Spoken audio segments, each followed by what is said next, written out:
5, 4, 3, 2.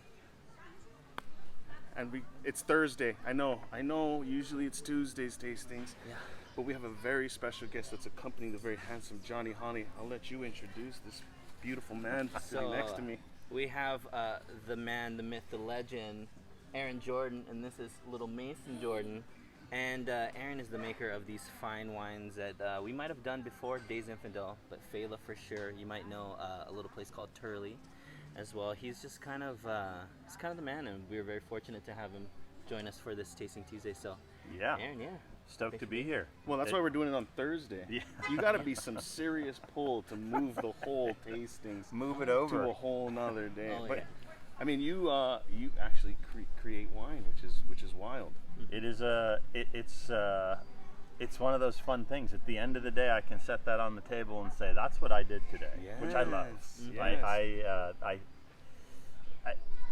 at our house, if I wear a collared shirt, my wife's like, "What are you doing?" Oh, there's an event. What's going on? Do I have to get a dress? So years ago, I worked at Joseph Phelps, my first winery job. Yeah. This was in the early '90s, and I did sales and marketing.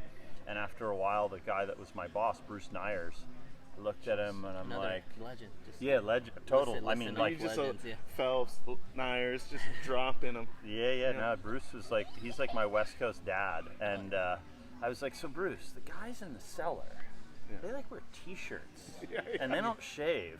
And he put his arm around me in kind of a fatherly way, and he was like, and they don't make any money.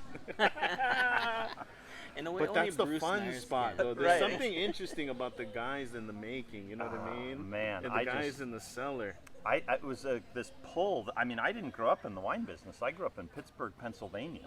I never Jesus. saw a bottle of wine until I was like 20 years old. Wow. I didn't know what wine was. Like my parents, there's what you know, and there's what you know you don't know, and then there's what you don't know, and that's like 95% of the universe. And I mean, wine wasn't even a thing. My parents didn't drink wine. My parents didn't really drink wine either. Yeah, no, I mean, they might have drank Merlot or like Chablis or But I have Carlo like Rossi the or Filipino something. moms, you know what I mean? They Yeah. get drunk smelling wine. Yeah, that's the truth. They're red before you can even try And I it. think between our dads, between the Budweisers and the Coors Lights. My dad drinks Coors Lights. Oh yeah, Coors. That was like a big deal in our house because we lived in Colorado for a while when I was really young, and then, this was before Coors was distributed west of the Mississippi. So my dad would have friends, and they'd like sneak a case back with them, No and it'd be way. like a big deal in the house. Coors. So Coors. my dad still doesn't really drink much wine. He's like a beer guy, and he'll get a little bit and give it out to friends, and just because he's like, it's cool. He loves that I do something that I love. Yeah. That's what I always say to my kids. They're like, what do you think I should do? And I'm like, if you find something in life that you are half as happy doing as I am doing what I do, I'm thrilled for you. Winning. Because I'm the happiest guy in town. Like, I don't go to work. Yeah. It's not work. I just kind of wander out the door and have a good time. Yeah, absolutely. It's like a daily party. You almost feel guilty. I do, actually. And, I'm working right now. So, Yeah, I mean, you yeah. want to feel guilty? Yeah. Speaking of work. So are we. Right, Yeah, exactly. I mean, exactly. I always say people are like, so we were talking about I worked for Turley for 20 years, and Delicious wine, by the way. Oh yeah, delicious. Larry is one of the another one of my father figures in the wine business, and My wife loves Turley. oh man, well, That's a lot. it's funny. I texted Tegan the other day. I was at the market, and they have the cold box in there, and I'm like, Cinso in the box, man. What's going on? In the Getting box. He's like, where are you? What's going on? Where are you? Yeah. I'm like, I'm out in Hawaii taking a you're still like, you still have ferments going. That's the joy of Pinot Noir. We're done early. Yeah, down early. We're sitting in Hawaii relaxing, thinking about what happened, and which was nice this year. Oh, I bet. Last year was a little difficult with the fires and all the craziness, Oh, but yeah. we were like putting fires out at our winery last year at this time. It was That was an incredible year for California in general. Woo, yeah. And up and down, everything. I the mean, world. I mean, that place was spinning. It last year was, I was talking to a friend and they're like, it burns every year, and I said, so here's the thing. Yeah. That's a recent thing. Like, I've been out here 35 years. In the first 30 years, I never saw a fire. In the last 5, there's one every year. Yeah. Wild. I was just talking to. So let's hope we're done for the next 30. I was talking to a lady at the bar. She also has a winery winery out in Coombsville, and she was saying the same thing. It was like, it's amazing how she's like, I've been there since '94 and I haven't seen any fires in the last 4 or 5 years. Well, Davis Estates guys. Yeah, sure. Like they got. Well, they were right up the street from us. Yeah. I mean, I actually saw them here when we were here in March, and we were chatting because I mean they. We were kind of in the same boat. Like everything around them burned, and everything around me burned, and we were like, "How did we not burn down?" Yeah. I mean, he's got a fire truck. Yeah. And I have water, which is probably why we didn't burn down, because I was grabbing all the firemen. I'm like, right here, man, you can fill your fire truck in 2 minutes. Well, like come on over. When Pele comes, people that they get their houses ready. Clean them all up, do the lawn and everything, and then leave it. Right. And leave it to. Oh, that was my thing. I'm like, hey, that's it. I'm not that attached. Yeah. It is what it is. What's going to happen is going to happen. There was one point I was driving over there. Larry Turley called me at like 5 o'clock in the morning. He's like, dude, get over here right away. Oh, wow. It is not cool. And so I'm driving over, and he couldn't get to my place because the fire was really close. And as I showed up, I just kind of looked both ways and pulled onto the road, and there was a fire truck that went by, and so I got right behind him. I mean, really smoky. Like I couldn't see the building. Wow. And so I kind of get right up behind this guy, and I'm like following him. He's probably going 15 miles an hour. And at one point I thought, am I being dumb? Like the guardrails on both sides of the road are on fire. There's like big flames. I'm like, my wife is gonna kill me. Yeah. And then all of a sudden it just parted, and I was through that part of it, and I'm like, oh, all right. Well, didn't do so bad. Yeah, I'll hang out here and like take all the stuff from the above ground buildings and put them in the cave, which is what I did for a while. And there was a point the firemen were there, and I heard this weird noise. What is that sound? We were talking, fires are loud things, and there's people running around, and I'm like, what is that sound? It's like kind of hot, and we both looked around, and a DC-10 fire tanker plane came over and like striped the top half of our property. I mean, it's dumping 20,000 gallons of retardant. Wow. And the guy looked at me, and he's like, I think it's time to go. Oh, yeah. What does that kind of stuff do to like grapes and the agriculture and that so stuff it's that puts out the fire? They're like proprietary. No one knows what's in it. I mean, our vineyard burned at the winery. It was gone anyway. They're just trying to stop the fire. Oh yeah, they were. It was extraordinary. I've never seen a plane that big, that close to the ground where there wasn't a runway. Yeah. Like, whoa, that's a really big airplane. What's that 80s movie where he dies? It's like a love story, and he has like a plane, and he ends up losing the plane into the ground, and then anyway, it's you would think I would know. My mom. She knows. She's the one. Already she made me watch it. Yeah. Well, anyway, let's try some wine. Let's do this. Let's get this it. going. Yes, let's do it. Okay, so let's talk about Failla first. Sure, let's do it. So how do you even start to make? How do you start making wine? Man, that's a good question. So when I worked at Phelps in 1990, I was selling wine, and I was selling wine to a lot of people in San Francisco that knew a lot more about winemaking than I did, and they'd ask me questions, and I'd be like, God, I hate not knowing the answer to that. Yeah. And Bruce Neyers was like, hey, call Angelo San Giacomo, and you want to like get the experience. This is before I like wormed my way into the cellar, so I called him up, and he was like, oh yeah, Bruce called and let me know, and come on down, we'll hook you up with some grapes. So I ended up getting a half a ton of grapes and making wine, like home wine. Wow. I made it at Phelps, but just did my own thing and bottled it, and just to kind of understand the process. And that it really started things rolling in my mind. Yeah. And so, rather than go back to school, because I don't have any kind of formal training in winemaking, and I was like, there's no way I'm going back to school. I escaped, and I'm done. Yeah. And we had all these interns at Phelps, and they were all from Europe and old families, and none of them went to school to learn how to make wine. They just kind of, you learn at your grandma's elbow or your grandpa's elbow or your dad or your mom. And so I was like, that's what I want to do. I just don't have a dad or a mom or a grandpa or a grandma that makes wine. So I moved to Europe. I quit my job at Phelps, and I went over and I ended up working for a family for a couple of years in the northern Rhone Valley in Cornas. And growing stuff? And Yeah, they doing were. It soil was and- funny. It was this symbiotic relationship. So I had really good connectivity in the world of sales. Yeah. And they were like, cool.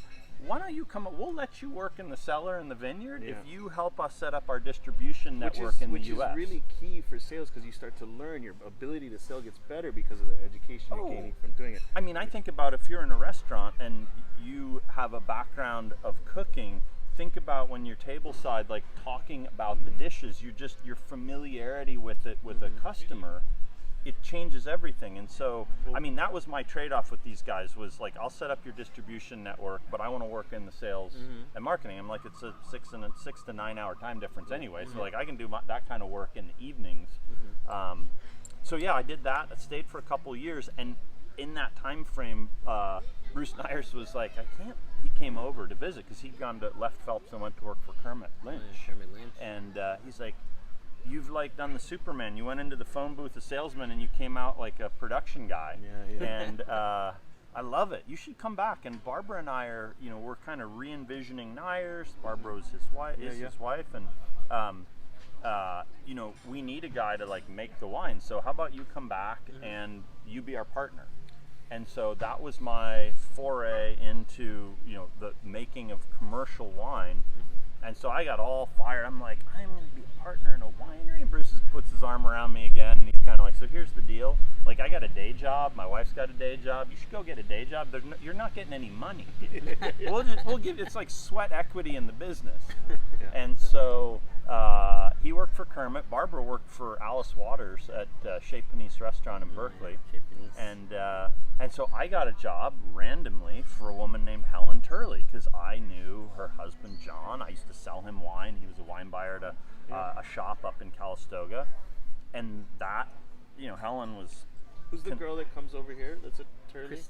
Christina. Yeah. Oh. Larry's daughter. Larry. So that's Larry's oldest daughter she's like in charge of all the sales. Super nice too. So nice, and so knowledgeable too. Which is so cool to see that it's just we're trying to mix stuff. My friend's trying to make cider right now out of apples in the mainland, and he's creating. And we have a whole pig farm, so like all the servers went to the farm. They become better servers because they spent time on the farm. Oh, you know absolutely. What I mean? All that kind of stuff. Really, it's like you can pick out the passion.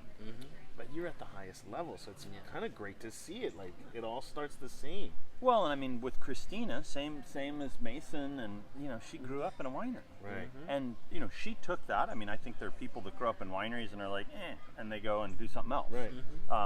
Which is not their thing, right? Yeah. I mean, my thing is be inspired by what you're inspired by, and do it well, whatever it is. I mean, Christina has 3 other sisters who. One's like a master baker. Wow. Just passionate people. Super passionate. Yeah. Whitney's super into farming. Nellie's actually in the Coast Guard. Wow. And so I mean, just even Larry Turley was a doctor. Oh yeah, Larry. Well, I mean, Larry should be a commercial chef. Larry's one of the best, not in terms of chefs that I know, and in the wine business, you know a lot of chefs. Yeah, absolutely. As a he's one of the best chefs I've ever met, and if I say chefs who don't have restaurants, Larry's the top. So Francis Mallman, the guy that writes all the Argentine grilling cookbooks, he was in the Napa Valley for he was doing a wine auction, and he was there's a very famous architect named Howard Backen who's designed a lot of wineries, and Howard had invited Francis Mallman over to his house for dinner and was like, I'm going to cook for this guy. So he calls Larry. He's like, and he and Larry are good buddies. He's like, come over to my house. Mallman's going to be there. So Larry's got like 50 different grills, throws one in the back of his truck, sets up this grill. Mallman's watching the whole thing. And like, you own a winery. You're not a professional chef. And Larry like throws this meal down. And at the end of it, Mallman's like, you got to come and hang out with me in Argentina. And Larry and Suzanne went down to Argentina for a month and hung out. And Mallman just kind of pulls up shop wherever too, right? That's like his style. But I mean, Larry is a phenomenal cook. But same. He was a doctor for 25 years, and then just kind of I think I'm gonna do this wine thing, and it's just interesting. One of the most successful wine guys around. Oh yeah. So, especially when you're in it for the passion and not the Yeah. dollar bills. You know, I think the dollar bills follow if you got enough passion and you put out good products, right? I think so, and I think that whole dynamic is changing. I mean, Larry got into the business. He bought that ranch in the '70s, and now it's the capital required to start a winery in the Napa Valley now is crazy. So they should just start gifting them. I think so. I'm know what I mean? a big. I have a lot of the next crew start. Yeah. They've made all their money. You don't need to make more money afterwards. Just Right. gift it to the next up and coming badass coming up. Yeah, The youngin, and just give them the opportunity. Let them thrive. Well, just like, you know. Anyway, like this is in your- delicious. yeah. We're going crazy on the time, huh? Okay, cool. Yeah, I'm one of those people that. I'm so into it too. I'm like this. So Failla is Pinot Noir and Chardonnay primarily. It's like I mean, what we do, and it's Pinot Noir mostly from sort of cool climate sites, Sonoma Coast, Russian River Valley, a little bit up in Mendocino, and then Oregon. So Hey, what I like it more too now because I know you. yeah. You're an interesting guy. I love it. It is that thing, and then so the next wine, which is Day. So when I left Turley, kind of the funny story. I left Turley, and the guy that is now the winemaker there, Tegan Pasalacqua, who worked, he and I worked together for about 10 years. It was like 2 weeks after I left, he called me and he's like, "You're not going to believe what happened." And hang on, I'm gonna retreat here and say, the 2 weeks after I left, it wasn't Tegan that called me; it was one of our growers, and the guy was like, "You're not going to believe what happened. I got fired," and I was like, "Yeah, I think that was number 2 on Tegan's list of things to do, like order new business cards that say winemaker and then fire your ass." And he was like, "What?" And I was like, "Do you not remember the time like Tegan had just come to work for us and I sent him up there and you like ran him off the property? Oh yeah. You were such a jerk." Oh, and Tegan geez. was just like, "Oh yeah, I I can't got wait. you. I I'm can't waiting. wait. I am waiting. And so the guy was like, "What am I going to do?" And I'm like, "I'll buy the grapes from you, man." So it's the vineyard is grist. But before that, when I built Failla, there's about 4 acres of vineyard land, and it was in apples. So you mentioned apples. And Larry and I were walking up the driveway. I'm working on building the winery. The first 10 vintages of Failla were made at Turley. Wow. And then, so we're walking up the driveway and, construction project. And he's like, "Dude, you should plant this hillside." And I'm like, "Oh yeah, no, I'm gonna." And he's like, "Oh, what are you gonna plant?" I said, "I'm gonna plant Zinn, because the neighbor across the street is Rombauer. And they had this old Zinn vineyard that like no one knew they made Zinn. This was like way back, because Neyers' first vintages were made at Rombauer. And Zinn was killer. I'm like, this is a great spot for Zinfandel. So it's like the record needle going, because I'm like, "I'm gonna plant Zinn." Larry's like, "What are you gonna do with that?" And I'm like, "Dude, I'm gonna sell it to you." He's like, "Oh, all right, yeah, okay, good." And it is a great Zin. And he was like, "Well, how come you haven't planted it?" And I'm like, "I'm spending all my money building the winery." He's like, "Oh, I'll give you the money to plant it. You can just like pay me back with grapes." I'm like, "Done." Yeah, wow. So I planted the vineyard, and the very first year that it was going to come online, I retired. And so I called Larry in August. I'm like, "Hey man, don't forget, there's the grapes. It's like Napa Valley average plus 10%, unless you put it in a single vineyard wine that's 100 times the bottle price." And he's like, "Oh yeah, all right, yeah, right. I'll send Tegan over." Like 3 days later, he calls me back. He's like, "You have any idea what Napa Valley average for Zinfandel is?" He's like, "I had a guy that worked here for 20 years. He never would have paid that for Zinfandel." I'm like, "Dude, I will let you out of that contract in 2 seconds." He's like, "You gotta pay me back." I'm like, "I will pay you back. Of course I'll pay you back." Because someone was like, "Does Larry know you're making Zinfandel?" And I'm like, "Larry's the reason I'm making Zinfandel." He said plant. And not only that, but Suzanne sells my wine. So like, trust me, it's all part of the family plan, man. If Larry wasn't down with it, Suzanne wouldn't be selling it. We're all kosher. It's all good. Everybody's happy. There's got to be some like wine politics up in there. Guarantee. It must be crazy in there. It must be so fun. I mean, I have friends. What about water rights and different things? Oh, Must it's be all crazy. well, I mean, the last couple of years with no water, it's been, you start. I mean, the Turley and I mean my stuff. We dry farm a lot of stuff, so you're just like, it is. We get the water we get, and that's what it is. But we got boatload of rain last week. Right. Like the Most ever. it's Right. like it's classic California. It's like But it was right after harvest, feast right? or famine. Well, yeah. Normally we don't get those kind of storms. The atmospheric rivers they call them. Yeah. They're Wow. like January, February, and this is October, and it's just like what? How much rain? Well, and you know, That's not gonna happen. because you're a farmer and you're in agriculture, you recognize rain patterns way more, and things are when they're out of whack. You're like, that's not supposed to be like that. I mean, because a lot of times, for us, it's all the erosion control in the hills that we're trying to get done, and we had 10 inches of rain at the winery in a day. Wow. So That's a lot. I mean, That's huge. You guys don't get 10 in a year. Paso, like where Turley's got the winery, there's years they get 7 inches of rain for the year. And we have a ranch up in Cazadero, which is a little rainier spot. We had 18 inches that storm. I mean, people's reservoirs went from empty to full. And I'm like, how big is that reservoir? They're like 2 million gallons. Isn't that crazy? I'm like, that those and it things filled fill up in 2 days. Jesus. So yeah, we're kind of, we'll see. That's how much lack of rain there's been. Yeah. You know what I mean? Oh, I mean, I have. Needs to come in spades. But that's when you now. get those crazy California landslides and those little there towns was like all by sorts of- Rincon. There's like towns that get buried. and Oh, stuff. there was chaos. I mean, it's not, I mean, nobody's like, I don't want that water, but a lot of people, because of all the fires, so you get Right. all these hillsides where there's no, Those there's no charcoal trees. deposits. Oh, yeah, though, I was gonna say. microorganisms are gonna grow. You're gonna plant lettuce there later. Oh, Yeah. Anyway, this is even better. This is delicious. Thank you. Yeah. Wow. Well, people, it's funny because people that don't know what I did for 20 years will try this and like, hey, you might have a future making Zinfandel. And I'm like, I think I had a past making Zinfandel. I don't know. I mean, yeah, I love Zinfandel. like, oh, Yeah, this is terrific. Well, and I'm like, I didn't stay at Turley for 20 years because I didn't like making Zinfandel. But I didn't own the winery, so I grow Zinfandel. I love Zinfandel. I think it's really good. And I do have people that get into, Pinot Noir is so delicate and blah, blah, blah, and Zinfandel is like this big, powerful wine. And I'm like, yeah, but I can drink Chablis with the first course and Chateau Neuf de Pop with the second course. Yeah. Like that's normal. It's not. So I can make both too. It's okay. Like, calm down. But it's kind of what sometimes I'm looking for in a Pinot Noir, and you pick Pinot Noir, but really you thought, oh, actually I wanted the Zinfandel, the juiciness, the really fruit, like dark, and Yeah, a little more oomph. I like it. Yeah. I like it a lot. Yeah, I mean, I think they have their.